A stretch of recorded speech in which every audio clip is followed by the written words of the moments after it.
Welcome to our channel Crime Loom, the place where true crime stories come alive. In Victorian England, not all crimes happened in dark alleys or violent robberies. Some of the most disturbing horrors happened quietly, behind closed doors, hidden from public view. Poverty was everywhere, and for many people, survival was a daily struggle. Society judged the poor harshly, especially women who broke social rules. Unmarried mothers were often rejected, shamed, and left with no help at all. During this time, a practice called baby farming became common. Mothers paid strangers to take their babies away, hoping they would be cared for or adopted. There were almost no laws to protect these children, and no one checked what really happened to them. This dangerous system allowed cruelty to grow without being noticed. At the center of one of the darkest stories from this era was Amelia Dyer, a woman whose crimes shocked Britain and revealed how easily vulnerable lives could be forgotten. In Victorian England, everyday life was full of struggle for the poor. Cities were growing quickly, but living conditions were terrible. Many families lived in overcrowded rooms where several people slept in the same space. The air was often dirty from factories, and clean water was hard to find. Disease spread easily, and many children did not survive past early childhood. Life expectancy was low, and death was a common part of daily life. Most people worked long hours for very little pay. Men worked in factories, construction, or manual labor. Women worked as servants, cleaners, or children were expected to work as well, sometimes starting as young as 6 or 7 years old. School was a luxury many families could not afford. Survival always came before education. For women, life was especially unforgiving. Society expected them to be obedient, quiet, and morally pure. A woman's reputation mattered more than her safety or well-being. If a woman became pregnant outside of marriage, she was seen as a disgrace. Families often rejected her. Employers fired her. Friends disappeared. She was left alone, judged by everyone around her. These women faced impossible decisions. With no money and no support,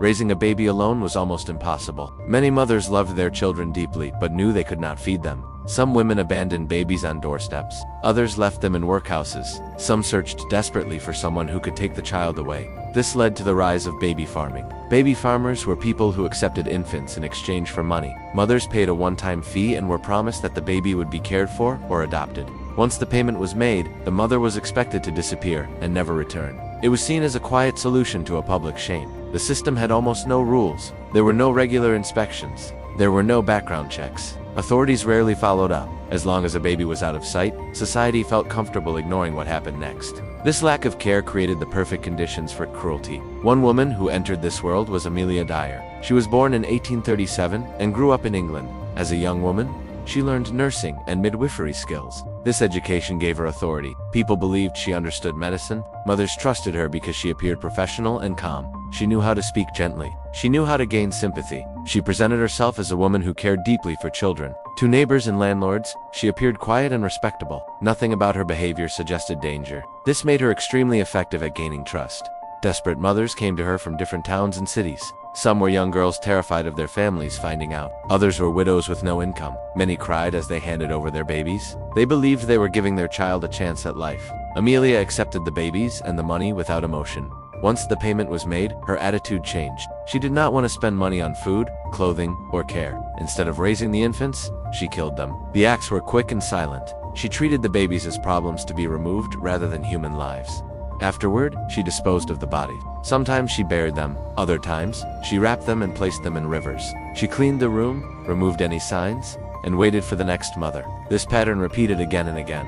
For years, no one stopped her. At that time, infant death was tragically common. Babies often died from illness or poor living conditions. Authorities rarely questioned these deaths, especially among the poor. No one kept proper records. No one tracked missing children. She moved often, changing addresses and using different names. If neighbors became suspicious, she simply left. Poor communities had little power. Complaints were ignored. The voices of struggling families did not matter to officials.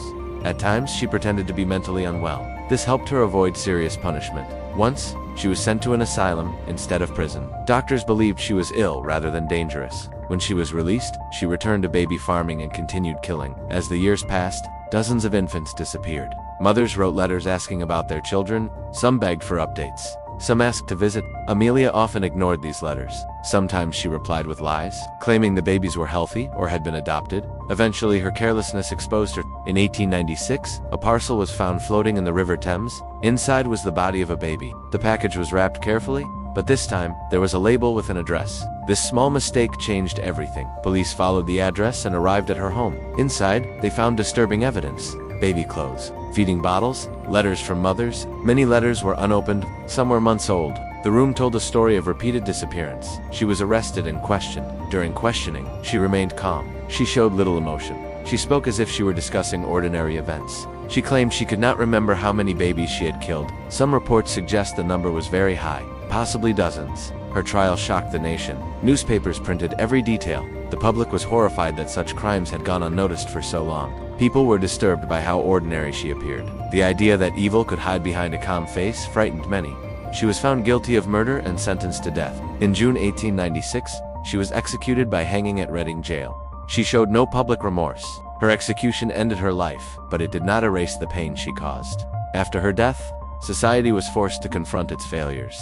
People questioned baby farming and the lack of laws protecting children. New regulations were introduced. Adoption and childcare became more closely monitored. Slowly, the system began to change. Her story remains a warning. It shows what can happen when poverty, judgment, and neglect combine. It reminds people that ignoring suffering allows cruelty to grow. Her name is remembered not just for her crimes, but for the lessons society was forced to learn. The story of Amelia Dyer leaves behind more than shock and horror. It leaves a lesson. Her crimes were not only the result of one person's actions, but of a society that looked away from poverty, shame, and suffering. When vulnerable people were ignored, terrible things were allowed to happen in silence. Her case forced change. Laws were strengthened. Child welfare became more important, and the dangers of neglect were finally acknowledged. Today, her story is remembered as a warning from history, a reminder that protecting the innocent requires attention, responsibility, and compassion. When society fails to care, the consequences can be devastating.